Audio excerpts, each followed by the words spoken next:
If being a psychopath had ranks, then this masked guy would undoubtedly be a king, because every 3 seconds, someone falls victim to his massive machete. What's even more terrifying is that he possesses an indestructible, immortal body. Due to the extreme level of danger he poses, the military was forced to mobilize troops, using every possible means to capture Jason, but even with his entire body bound in various chains and shackles, he still managed to scare the guards into a cold sweat. Fearing they might be his next victim, a soldier slowly approached him, holding a black cloth to cover Jason's head, but it quickly became clear that Jason's vitality was incredibly strong. The usual methods of execution had no effect on him at all. After some research, they decided to temporarily hold him at the Crystal Lake Research Facility. They planned to completely freeze him once the cryo chamber was ready. However, just at that moment, an unexpected guest arrived at the facility. The leading Dr. Wimmer announced that the government had taken an interest in Jason's immortality and decided to take him to a laboratory for research. Upon learning of their intentions,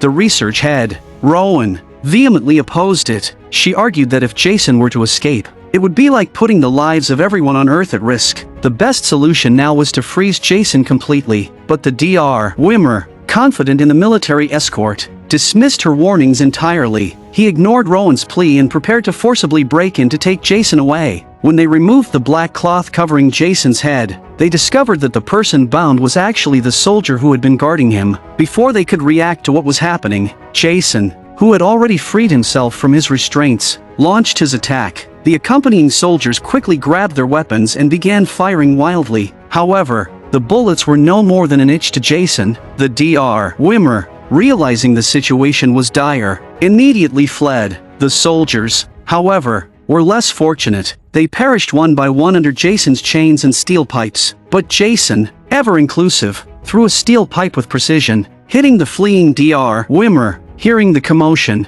Rowan cautiously came to check. To her shock, the steel door was suddenly smashed open, and it was the army commander who was thrown out. Hearing the commander tell her to leave quickly, Rowan was about to ask what was happening when the commander took his last breath. Rowan turned to look at the guard room, which was already littered with bodies. Jason, it seemed, had appeared behind her without her noticing. Seeing the situation had escalated to this point, Rowan grabbed a weapon from the ground and fled. She intended to lure Jason to the freezing chamber and find an opportunity to freeze him completely. Driven mad by the slaughter, Jason was oblivious to Rowan's intentions, so he followed her decisively. After opening the underground freezing chamber door, Rowan found a place to hide. When Jason walked in, she took the opportunity to ambush him with her weapon. Caught off guard and with the weapon's immense power, Jason was forced into the freezing chamber. Seeing this, Rowan quickly discarded her weapon, rushed forward to close the chamber door, and then swiftly pressed the liquid nitrogen switch. The super low temperature liquid nitrogen gas instantly sprayed out from the top of the chamber. Realizing her plan had succeeded, Rowan finally sighed in relief, but she had underestimated Jason's abilities. As Rowan approached the low temperature chamber to check on the situation, Jason,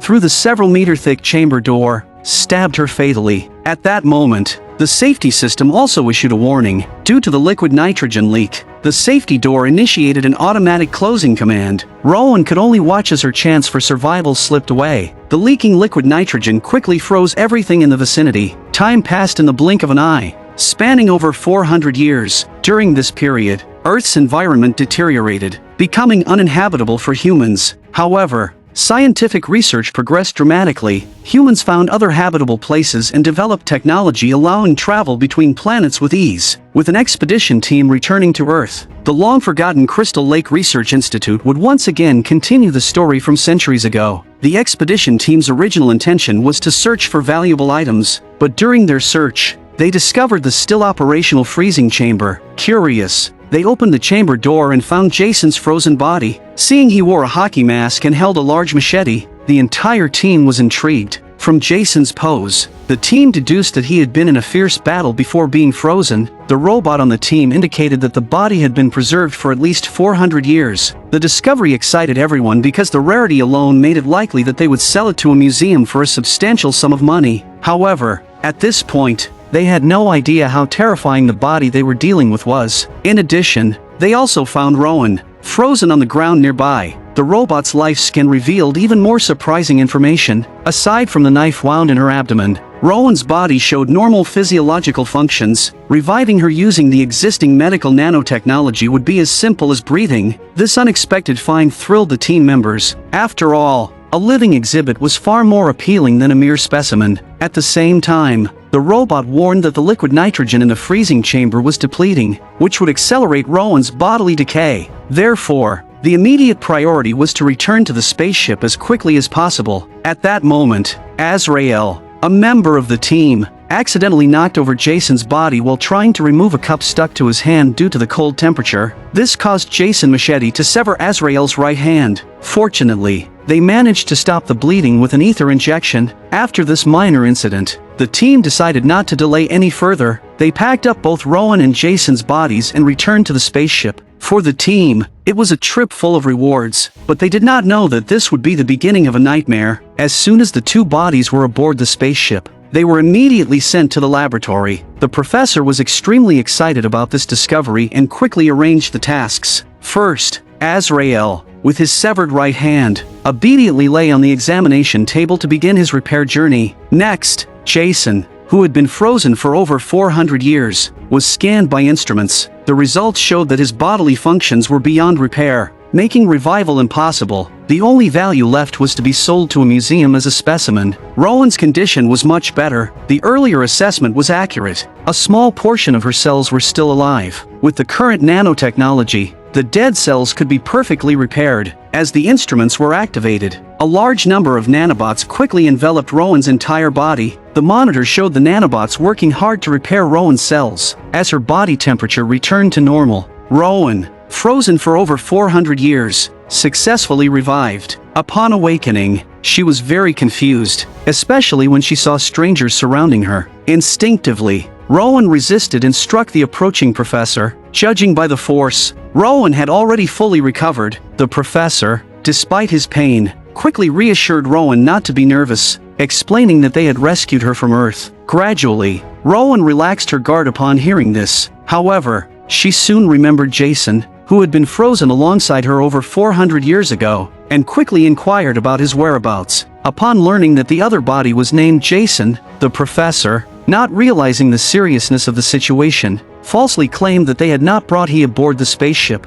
Rowan, relieved, accepted this explanation, but when Rowan learned that it was now the year 2455 and that they were in space, she was astonished. She was not only shocked by the realization that she had been frozen for several centuries but also amazed by the rapid advancement of technology. After leaving the laboratory, the professor returned to his office. He used the computer to send a video call request to his boss. The boss, who was enjoying a deep sleep, was awakened by the call. Hearing that the professor had discovered a body, the boss was initially irritated, as this was not a new occurrence. Since the advent of advanced nanotechnology, resurrecting ancient people had become commonplace. However, when the professor mentioned that the body was named Jason, the boss's attitude suddenly changed. After all, the story of the Crystal Lake killers still had a certain level of intimidation. The professor quickly asked for details about the story. The boss thought for a moment and then spoke. Hearing that Jason's body might lead to substantial profits, the professor started envisioning numerous ways to squander the money, but he forgot one important fact. No matter how much money one has, it is of no use if one does not live to spend it. Meanwhile, in the laboratory, Jason was about to be revived once again. Adrian was studying the body. She used a scalpel to separate Jason's face from his mask and then carefully picked up the mask. But after just a glance, she put the mask back down, as Jason's appearance was truly indescribable. As she removed some body tissues to observe under the microscope, Jason, who had been thawed, suddenly sat up from the operating table. When she realized something was wrong and turned around, she found that Jason's body was missing from the table. In the next moment, Jason grabbed the Adrian from behind and violently threw her against the glass. Due to the excellent soundproofing, the outside colleagues did not hear anything. Jason then seized the Adrian again and brutally shoved her into the liquid nitrogen tank. He then pulled her out and slammed her against the operating table, rendering her into a state of unconsciousness. For future killings, Jason selected a suitable tool from the equipment table and began searching for his next target. On the other side, the professor started questioning the revived Rowan about details from 400 years ago concerning her and Jason. Rowan recalled that when the military first captured Jason, they attempted his execution, but it failed. They then tried every method possible, including electric shocks, toxic gases, and burning, but none of these attempts were successful. After the government was driven by profit and canceled the previously planned freezing of Jason, Rowan couldn't help but lament. What she didn't know was that the seemingly earnest professor had long since lost his scientific integrity and had become a person lost in the pursuit of money. Seeing that Rowan's body had fully recovered, the professor introduced her to everyone. It was this introduction that made Rowan notice Jason's weapon. She then realized that she had been deceived. Despite her warning that Jason was extremely dangerous, the professor remained unconcerned. He claimed that after all the checks, Jason had lost all vital signs and was completely dead. Concerned, Rowan decided to verify this herself. When she arrived at the laboratory, the professor's words were immediately proven false. The female Adrian had turned into a corpse, and Jason, who had originally been a corpse, was now nowhere to be found. The head of the ship's security team, Brodsky, immediately declared a state of alert and notified all team members to arm themselves. The team quickly gathered. However, during the roll call, it was discovered that one person was missing. At that moment, a bloodied woman entered the room, claiming that her boyfriend had just been brutally killed by Jason. Following 2 consecutive murder incidents, Brodsky realized Jason's terror. He immediately instructed the team to leave no survivors and eliminate Jason to prevent future threats. However, the professor vehemently opposed this. Hoping to profit from the situation, he offered Brodsky $500,000 if they could keep Jason alive. Brodsky superficially agreed but then told the team to eliminate Jason before returning to base. After all, there were other people on the spaceship besides himself. Endangering so many lives was not a risk he was willing to take, and no one could bear the consequences if something went wrong. However, some of the team members took the opportunity to play a virtual role-playing game during the search. Disregarding the danger, they coordinated with each other and defeated numerous game monsters, so when Jason appeared in front of them, they mistook him for a new character in the game. In the game, one was sliced in half by Jason, and the other had his head severed. But after shutting down the game, they found that Jason had not disappeared. Azrael became Jason's first target, being lifted by his neck. To save him, Dallas quickly drew his gun and threatened Jason to release Azrael. Seeing Jason remained unmoved, Dallas decisively pulled the trigger. Although this action saved Azrael, it also put Dallas in danger. Seeing Jason closing in on him, Dallas, terrified, kept shooting, only to find that the bullets were ineffective. Azrael, not forgetting his gratitude, jumped onto Jason's back to stop him from advancing. However, Jason grabbed him and snapped his spine with a single move. Perhaps because Dallas's head was too conspicuous, Jason decided to test whether his head was as tough as it seemed. By the time the team arrived, both Dallas and Azrael were already gone, having been dispatched to the afterlife. Jason soon targeted an engineer who was busy working and didn't notice the danger behind him. When the engineer saw Jason's horrifying face through a mirror, Jason had already raised his machete. Fortunately, Brodsky arrived in time with his team and saved the engineer. A fierce gunfight ensued, with bullets flying everywhere and deafening noise. But when the smoke cleared, Jason's body was nowhere to be found. Brodsky suspected that Jason was hiding nearby and instructed the team to continue searching. But this played right into Jason's trap. Jason lurked in the shadows, preparing to take them down one by one. One teammate was silently dragged away from behind by Jason and had his neck snapped in the next moment. Another teammate, although he spotted Jason, was left alone to face him. After losing his weapon, he tried to fight with his fists, but Jason's attacks were like mere scratches, and Jason sent him to his end with a single move. In just a few minutes, the team had lost 5 members, yet the professor stubbornly insisted that everything was under his control. In reality, they had been relentlessly pursued and attacked by Jason. Brodsky led the remaining team members in continuing the mission. That's when Kicker noticed the anomaly. As he turned to shoot, he saw a teammate with a slit throat emerging from the darkness. While he was absorbed in his grief, Jason appeared with his machete. Faced with such a brazen opponent,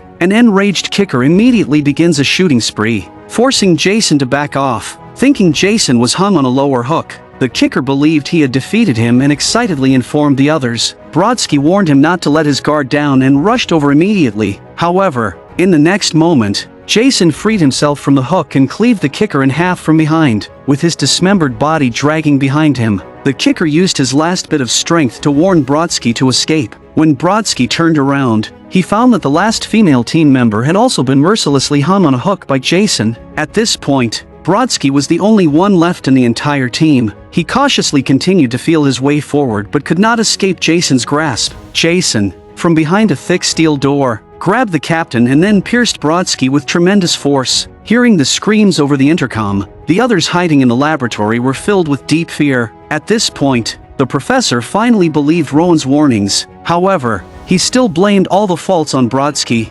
accusing him of being too reckless. Everyone knew the truth, but arguing about right or wrong was pointless now. The most important thing was how to survive. With the current speed of the spaceship, it would take at least an hour to reach the nearest space station. So, all they could do was wait. Fortunately, Jason seemed tired and did not attack again. After a tense hour, the spaceship successfully approached its destination, but just as everyone was about to celebrate, Jason quietly entered the cockpit and sent the pilot to meet his maker. Without the pilot's control, the spaceship crashed into the space station ahead. The massive explosion destroyed the station, resulting in a complete disaster. The programmer, after inspecting the damage, found that the spaceship had suffered severe damage. As they sent out a distress signal and assessed the damage, a loud banging sound came from outside. It was clear that Jason was trying to break in. Fortunately, the steel door was still sturdy. After realizing he couldn't break through, Jason abandoned this method. When Rowan went to check, Jason entered through a broken window from the other side. The others fled in panic without looking back. The robot was responsible for closing the hatch, but when they looked back, they found that the professor had not followed them. The professor, who had planned to profit from Jason, had now become Jason's prey and was attempting to negotiate with him. Jason, however, was unmoved by the professor's pleas. For him, the thrill of killing was more enticing than any amount of money. As Jason was about to make his move, he suddenly noticed the large machete he had used 400 years ago on the table. While the professor naively thought that Jason merely wanted to retrieve his weapon, he felt a sense of relief and shouted to the others that Jason only wanted his machete back. Hearing this, the Kinsa, who had been running the fastest, suddenly relaxed and said she wanted to go back, but then came the professor's agonizing scream, causing even more panic among the already terrified group. Rowan forced herself to stay calm and looked for other escape opportunities. A direct confrontation was impossible. The only solution was to use the escape pod. However,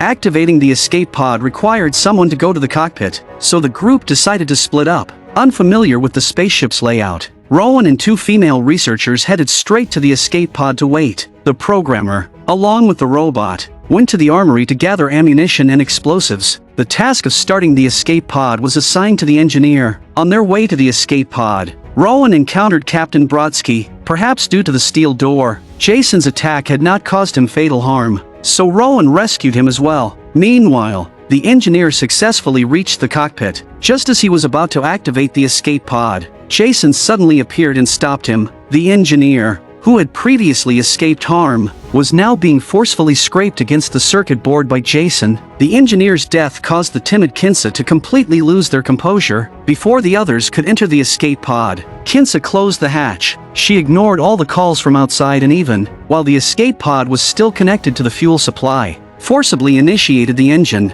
This resulted in an explosion just as the pod was about to launch. Kinsa paid a heavy price for her selfishness, destroying the escape pod and extinguishing their only chance of survival. To make matters worse, Jason appeared before them. With the steel door closed behind them, they thought they were doomed. At that moment, the programmer, who had come from the armory, confidently emerged. His confidence came from the recent modifications he had made to the robot, transforming it into a highly capable and intelligent combat robot. Seeing that Jason disregarded him, Jason threw his machete, piercing through the robot. Just as Jason believed the robot was incapacitated and was about to retrieve his machete, the robot suddenly lifted its head and fired an assault rifle at the killer. Despite being shot, Jason remained unharmed and even seemed more excited. Seeing this, the female robot performed a front flip and continued to attack with even greater ferocity. The robot's agile use of various weapons, combined with its precise hand-to-hand combat, left Jason with no chance to retaliate. Seeing the opportunity, the robot sheathed its weapons and performed several graceful front flips before landing on Jason and kicking him to the ground. Believing victory was assured,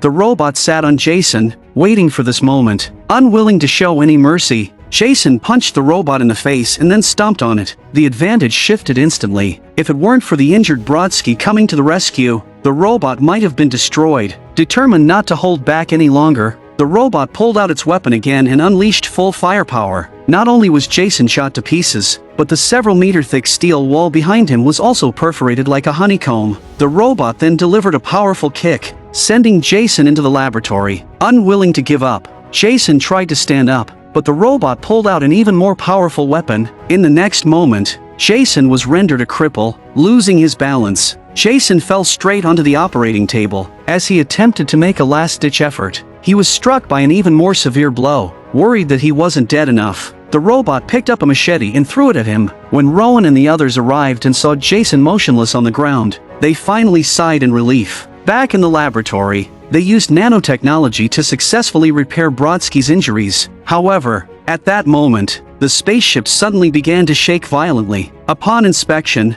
it was discovered that the previous collision had damaged the spaceship's hull, causing the energy reserves to deplete. If this continued, the spaceship would soon explode. In their moment of despair, another spaceship contacted them. A chance to survive had appeared once more. However, the other ship was 12 light-years away and would take at least 45 minutes to arrive. While they could wait, the damaged spaceship couldn't hold out that long. To avoid endangering the rescue ship, the men decided to ask the other ship to abandon the rescue. However, the female researcher was unwilling to stay here and wait for death. At that moment, Rowan noticed the spaceship's unique structure. 3 passages connected the 2 main sections. If they could blow up the passages, they could separate the damaged part, allowing them to wait for rescue and safety. Captain Brodsky thought this plan was feasible. With powerful explosives in the armory, destroying the passages was no problem. They immediately set to work. Meanwhile, they didn't notice that something was going wrong in the adjacent laboratory. The advanced medical equipment detected a patient on the operating table and automatically activated the nanotechnology regeneration system. In this twist of fate, Jason, who had been dealt with, was revived once more. No one expected that Jason, having been left in a severely damaged state by the robot, would actually become even more formidable. The computer, detecting severe damage to Jason's body, began using surrounding metal materials to aid in his regeneration. Originally difficult to deal with, Jason's now steel-like physique made him even more dangerous. On the other side, as the team finished installing explosives in the passages, they saw the revived Jason appearing before them. The robot sensed the danger but thought that if it could kill Jason once, it could do it again. She armed itself and launched an attack. However, this time the bullets were ineffective against Jason. After attempts failed, the robot had to resort to hand-to-hand combat, only to have its head punched off by Jason. Realizing that a direct confrontation meant death, the team quickly closed the hatch and retreated in haste. However, the man walking at the back was knocked down. Knowing he couldn't escape, he pressed the detonator, successfully blowing up the damaged section of the ship and sending Jason into outer space. Soon after, the rescue ship arrived, and the survivors saw a glimmer of hope for survival. But as they prepared to head to the escape pod, Jason, blasted into space, punched through the spaceship's wall. The powerful suction created by the low pressure began to pull everything around it. Woman, moving too slowly, was thrown to the ground and ultimately sucked into outer space. The remaining 3, though heartbroken, were powerless to help. They managed to close the hatch and save their lives, but Jason wasn't about to give up. He tore through the hull and forced his way back onto the spaceship. The 3 quickly turned and fled, closing all the hatches behind them. When they finally reached the escape pod, they found that the hatch was jammed due to a power failure. The rescue ship was waiting outside. Brodsky had no choice but to put on a spacesuit and go out to repair the circuit board. Upon opening the cover, he realized it would take at least 15 minutes to fix. Meanwhile, Jason was breaking through the doors. No layer of steel could stop his advance. As the last steel door was destroyed, the programmer's heart was in his throat. To buy some time, he came up with an idea using the robot's brain to start a virtual game, setting Jason's surroundings to the familiar Crystal Lake. Not only that, the programmer used code to create 2 attractive women to distract Jason. If it were any other killer, they might have been captivated. But Jason was no ordinary killer, though the familiar environment confused him a bit. Whether it was beautiful women or strong men, to Jason, they were all just prey. He stuffed the women into sleeping bags and dealt with them violently. Seeing that the distraction didn't work, the programmer was in a panic. Fortunately, Brodsky managed to repair the power and open the hatch. However, as he was about to return, the spaceship suddenly experienced a partial explosion, deactivating the virtual environment. Seeing Jason had discovered his location, The programmer and Rowan quickly entered the escape pod. As Jason with his machete was about to enter as well, Brodsky returned just in time to close the hatch, trapping himself with Jason. With the spaceship about to explode, the rescue ship had to sever the connection. Brodsky and Jason were engulfed by the fiery explosion, but even this method couldn't kill Jason. Passing through the escape pod's glass, Rowan and the programmer saw Jason charging toward the rescue ship. At a crucial moment, Brodsky charged from the side and pushed Jason away, preventing another explosion. Rowan and the programmer survived, but Jason and Brodsky, locked in a deadly embrace, plummeted rapidly and entered the atmosphere. They created intense fire and streaked through the night sky like a meteor, landing on another planet. A couple on a date saw this and made a wish. Out of curiosity, they planned to visit the site where the meteor had fallen. Little did they know, this decision would lead to lifelong regret. And so, the story of the indestructible Jason would continue. I'm a movie enthusiast. Subscribe to my channel and see you next time.